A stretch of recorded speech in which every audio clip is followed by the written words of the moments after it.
తిరుపతి శ్రీ గోవిందరాజస్వామి వారి ఆలయ పుష్కరిణిలో 7 రోజుల పాటు జరిగిన స్వామివారి తెప్పోత్సవాలు ఘనంగా ముగిశాయి. ఈ సందర్భంగా ఆలయంలో ప్రత్యేక కార్యక్రమాలు నిర్వహించారు.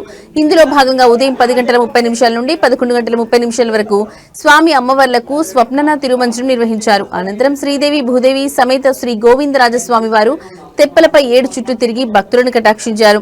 ఈ కార్యక్రమంలో తిరుమల శ్రీ శ్రీ శ్రీ పెద్దజీఆర్ స్వామి, శ్రీ శ్రీ శ్రీ చిన్నజీఆర్ స్వామి, ఆలయ డిప్యూటీ ఈవో శ్రీమతి శాంతి, ఏఈఓ శ్రీ నారాయణ చౌదరి, ఇతర అధికారులు విశేష సంఖ్యలో భక్తులు పాల్గొన్నారు.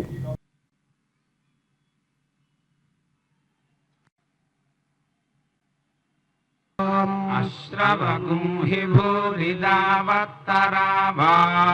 విజామాతురుతవాఘాస్యాలాత్ తథా సోమస్య ప్రయతే యువభ్యామిన్నాపథస్పతే రథన్నవాజసాదయే ధియే పోషన్న యుజ్మహే అమశ్వం పోషయిత్వాసనో మృడాతీదృశే శనిదేవ వయునాని విద్వాన్ యుయోధ్యస్మజ్జుహురాణమేనో భూయిష్ఠాన్ తే నమ ఉక్తాసో అధ్వరాన్ సరుతోన్ కల్పయాతి యద్వాహిష్ఠం తదగ్నయే బృహదర్చ విభావసో మహిషేవత్ వ్రతపాసి దేవ